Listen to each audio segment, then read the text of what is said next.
मौसमी, जल्दी से एक रिएक्शन वहां लीजिए। आज उद्धव ठाकरे भी शाम में 6 बजे कार्यकर्ताओं को संबोधित कर रहे हैं। वहां जान का खतरा, जिस तरह की जुबान बोली जा रही थी उससे मुश्किलों में गिरती दिख रही है, तो दूसरी तरफ उद्धव ठाकरे आज कार्यकर्ताओं को संबोधित कर रहे हैं। मौसमी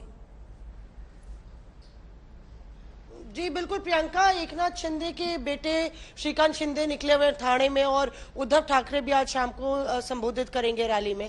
तो क्या है ये, आपको लगता है कि पार्टी जमीनी लड़ाई भी लड़ी जा रही है, एक तरफ कानूनी लड़ाई है, लगातार जान का खतरा बता रहे हैं 29 विधायक? नहीं, वो लोग जान का खतरा मैं फिर से पूछूंगी किस कॉन्टेक्स्ट में बता रहे हैं, जब सीआरपीएफ उनके साथ है, महाराष्ट्र पुलिस उनके साथ है, और आई एम श्योर बीजेपी के संरक्षण में, और गवर्नर जी ने चिट्ठी भी लिखी है कि उनका सुरक्षा दी जाए, तो किस बात की घबराहट है? और रही बात, नौबत क्यों आ पड़ी, ये बताइए, ऐसी नौबत क्यों आ पड़ी कि गवर्नर को चिट्ठी लिखनी पड़ी, होम सेक्रेटरी को चिट्ठी लिखी? वो सवाल का जवाब मुझे नहीं दिया जा सकता, मैं नहीं दे सकती, वो गवर्नर देंगे। नहीं, क्या लग रहा है? उन्होंने पहले गलत दावा किया कि सिक्योरिटी उनकी हटा दी गई है, होम मिनिस्टर ने क्लैरिफाई किया, महाराष्ट्र पुलिस ने क्लैरिफाई किया, फिर बिफोर वी कुड रिएक्ट उससे पहले सीआरपीएफ लगा दिए गए, 15 एमएलए को दिया गया है। तो अगर आपके पास ये सारा सुरक्षा का प्रबंधन है तो आपको किस बात का डर है? आपको डर यही है कि जनता के पास कैसे वापस लौटेंगे उस जनता ने जिन्होंने शिवसेना के सिंबल पे आपको वोट दिया है। श्रीकांत शिंदे निकले हुए हैं, बहुत ज्यादा जमावड़ा है उनके साथ समर्थकों का थाने में। अच्छी बात है, अच्छी बात है। तो क्या काडर उनके साथ भी है, पार्टी उनके साथ भी है? वो जब मैं फिर से कहूंगी, पूरा काडर ऊपर से लेकर नीचे तक नेशनल एग्जीक्यूटिव कमेटी मीटिंग में मिले थे, सबने सिग्नेचर किया है, सबने अपना पूरा सपोर्ट, समर्थन और विश्वास उद्धव बाला साहेब ठाकरे जी पे जताया है। और वो कितने भी शक्ति प्रदर्शन कर लें, आखिरकार काडर कहाँ मेहनत करता है, काडर किसके साथ खड़ा होता है, वो सबसे ज्यादा जरूरी है। मैं एक सवाल लूंगी, आज तक पर आप आश्वासन देंगी प्रियंका कि जो विधायक आएंगे 29, राष्ट्रीय चैनल पे कल परसों संजय राउत बोले थे कि आओगे, घर आओ तो बताएंगे, आग लगेगी तो बुझेगी नहीं। क्या प्रियंका चतुर्वेदी आश्वासन देंगी कि कम से कम कानून व्यवस्था को लेके कि किसी पर हमला नहीं होगा? महाराष्ट्र की कानून व्यवस्था बहुत पुख्ता है, और ये सिर्फ हमारे महाराष्ट्र की जनता ही नहीं जानती है, पूरा देश जानता है।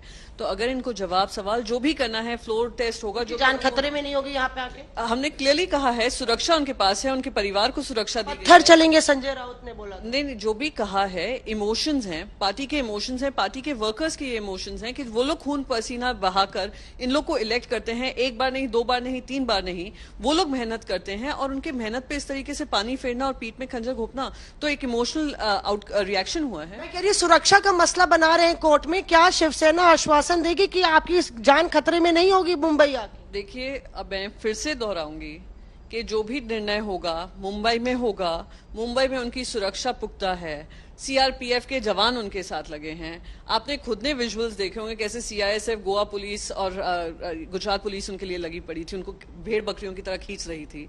तो इससे ज्यादा मैं आपको क्या आश्वासन दूं? तो अंजना, ये आप देख रहे हैं किस तरह से लगातार कहा जा रहा है कि शिवसेना, असली शिवसेना उद्धव सेना ही है। बिल्कुल, उद्धव ही असली शिवसेना उनके पास है। और दूसरी तरफ संजय शर्मा, क्या दलीलें कुछ आगे बढ़ी है? कानूनी मामला कुछ और कोर्ट में आगे बढ़ा है? जल्दी से बताएं हमारे दर्शकों को। जी हाँ, बिल्कुल, मामला आगे बढ़ा। अभिषेक मनु सिंघवी महाराष्ट्र सरकार और सत्तारूढ़ दल शिवसेना की तरफ से अपीयर हुए हैं। जैसे ही अभिषेक मनु सिंघवी ने बोलना शुरू किया, सॉलिसिटर जनरल तुषार मेहता ने उनसे पूछा, who is mister Singhvi representing, वो किन को रिप्रेजेंट कर रहे हैं? सिंघवी ने कहा, मैं सरकार हूं और मैं रूलिंग पार्टी हूं, यानी जो पावर में पार्टी है मैं वो हूं। और सुप्रीम कोर्ट ने फिर पूछा कि तो फिर डिप्टी स्पीकर को कौन रिप्रेजेंट कर रहा है? तो उन्होंने कहा कि वो मुझे पता नहीं है, मैं तो कंप्लेनेंट की पार्टी हूं और we only want to ask mister Dhawan to clarify. Supreme Court ने कहा कि हम चाहते हैं कि मिस्टर धवन इस मामले में क्लैरिफाई करें। अभी सुनवाई आगे बढ़ रही है और अभिषेक मनु सिंघवी ने शिवसेना की तरफ से, यानी दूसरे पक्षकार की तरफ से, प्रतिवादी की तरफ से दलीलें देना शुरू कर दी हैं। तो इसमें उन्होंने ये कहा है कि जो सवाल उठाए गए हैं वो सवाल बिल्कुल बेबुनियाद हैं। जो सुरक्षा को लेकर बात की गई है उसको उन्होंने काटा है अपने तर्कों से, और उनका ये कहना है कि ये सुरक्षा और जान पर खतरा, ये सारी कोरी बातें हैं, इनका कोई आधार नहीं बनता है।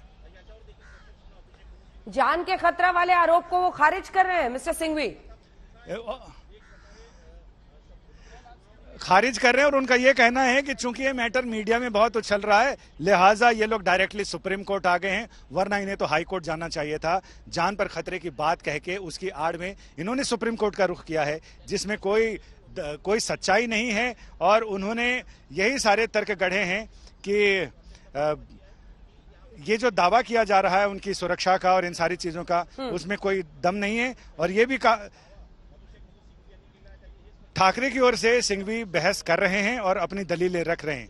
जस्टिस सूर्यकांत ने इस बीच कहा है कि वो सभी पक्षकारों को सुनेंगे, जिसमें जाहिर है कि डिप्टी स्पीकर भी होंगे और महाविकास अघाड़ी की तरफ से जिन जिन लोगों को इसमें बहस करनी है वो करेंगे। इसमें जाहिर है कि शिवसेना ही मुख्य प्रतिवादी दल है और शिवसेना का ठाकरे गुट ये कहना सही होगा, क्योंकि जो याचिकाकर्ता हैं वो भी अपने आप को शिवसैनिक ही बता रहे हैं। उनका कहना है कि वो भी शिवसेना का हिस्सा ही हैं।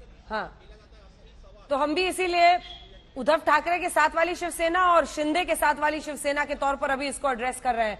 देखिए संजय, अब 2-3 बिंदु ही हैं जिस पर सबसे ज्यादा सवाल खड़े हो रहे हैं। एक तो सीधा सुप्रीम कोर्ट क्यों आए, उसको अभिषेक मनु सिंघवी रख रहे हैं। दूसरी तरफ वही डिप्टी स्पीकर को लेकर, समय को लेकर उनका क्या जवाब होता है, क्योंकि बागी गुट की तरफ से कहा गया है सिर्फ 14 दिन का वक्त क्यों दिया गया है।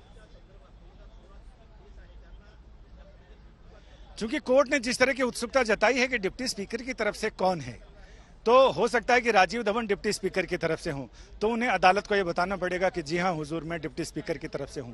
तो कोर्ट इसमें यह जानना चाहता है कि डिप्टी स्पीकर के अधिकार क्षेत्र और उसके अतिक्रमण को लेकर जो सवाल उठाए जा रहे हैं, जो उनकी अयोग्य घोषित करने की अर्जी है कि इसे डिप्टी स्पीकर को अपने पद से हटाया जाए, सदन का उन पर विश्वास नहीं है, तो ऐसे में जब तक उस पर फैसला नहीं हो जाए तब तक नैतिक रूप से, संवैधानिक रूप से और नियमित रूप से डिप्टी स्पीकर को कोई अधिकार नहीं है किसी भी सदस्य को अयोग्य घोषित करने का, क्योंकि पहले फैसला उनकी अयोग्यता को लेकर हो जाए, उसके बाद अगर वो उसमें क्लीन चिट मिल जाती है, सदन का विश्वास मिल जाता है, तो फिर वो किसी सदस्य के खिलाफ कार्रवाई कर सकते हैं। फिलहाल जिस स्थिति में विधानसभा के डिप्टी उपाध्यक्ष, डिप्टी स्पीकर वहां जिस स्थिति में हैं, जिनके खिलाफ 2 लोगों ने अविश्वास का प्रस्ताव यानी उन्हें हटाने का प्रस्ताव दिया हुआ है, जब तक उस पर फैसला नहीं हो जाए तब तक वो किसी दूसरे सदस्य की अयोग्यता को लेकर फैसला नहीं कर सकते।